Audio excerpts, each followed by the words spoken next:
Hello again, everybody. Time to do a one-on-one. We're definitely going to have some fun with this one. So I've been thinking about this for a while, and I finally got a little space in my queue to make this video. We're going to talk about this. That's right, you heard it. We're going to talk about weed, herb, pot, ganja, sensimilla, smoke, my favorite, MaryJane.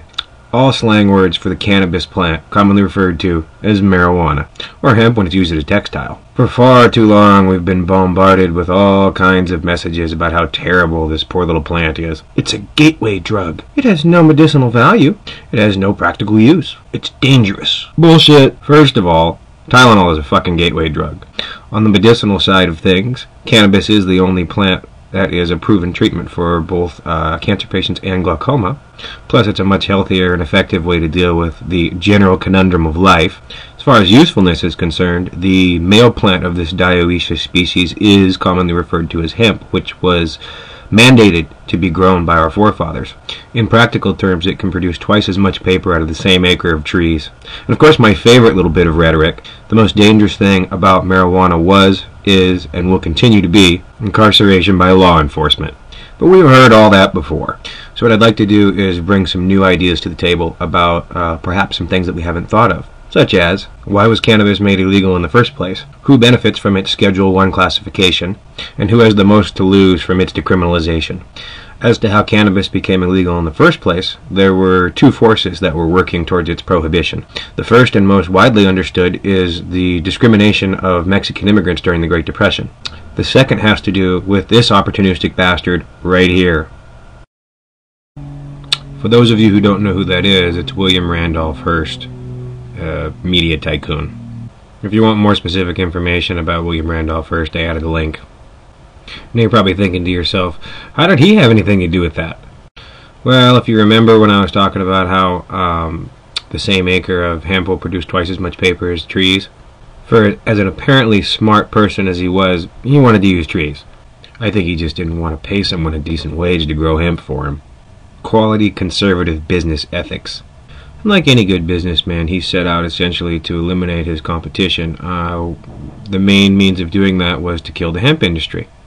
And what a lucky guy he was that at the same time the immigration issue was being debated, and almost everyone that was reading his publication was white. Now, as to whether or not Mr. Hearst was a racist himself is to be debated. But at the time, most of his readership was very racist. So really, William Hearst's endorsement of the prohibition of marijuana worked out great for him. I mean, on the one hand, you get to tell your readership that something is being done to save white America from the scourges of brown people, and in the process alleviate an industry that might cause financial competition. Brilliant! Figured I'd throw in an example of one publication that he funded that you all have probably seen before. Nothing but truth and journalism going on there. Now, obviously, that movie today would seem absolutely ridiculous, but at the time, the propaganda worked, which, if historically speaking I'm correct in my timeline, he created that video around the same time that Joseph Goebbels was telling everybody that there was a Jewish problem.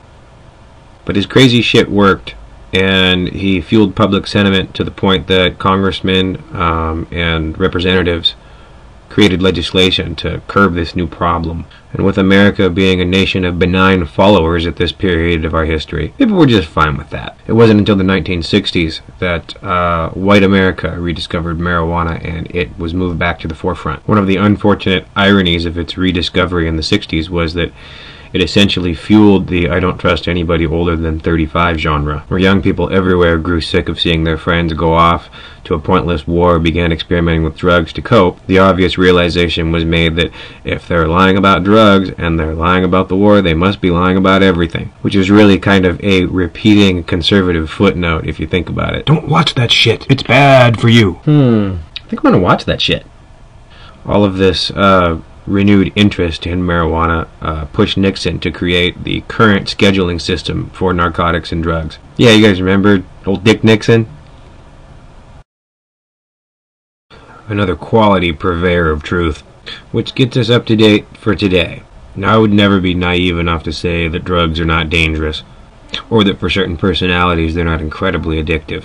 But I can't understand how conservatives who are always pushing for less government seem to want to push people into a lifestyle that's dictated by someone other than themselves. And it's not like this is the only thing. I shouldn't have to wear a seatbelt, wear a helmet. I should be able to gamble as much as I want. I should be able to sell my body for sex. And I should be able to end my own life. Of course I would pay taxes for all these things. The point is, why in an America that continuously touts freedom and how it's the leader of the free world that we limit ourselves so greatly and so deeply in so many ways to try to make everybody conform to this cookie-cutter means and moral system? If I'm not hurting anybody else, it's none of your fucking business. That to me would be an example of less government. I mean, let's just wipe that aside for a second. You know, why can't I have the same rights as somebody who wants to drink or somebody who wants to smoke cigarettes? I mean, neither of those things are very good for you. So I think the point of all of this is that it's not whether or not you smoke marijuana, and it's not whether or not you are for or against the decriminalization of marijuana. It's about the First Amendment, and it's about time. Quality control and management always work better than prohibition. Let me say that again. Quality and management always work better than prohibition.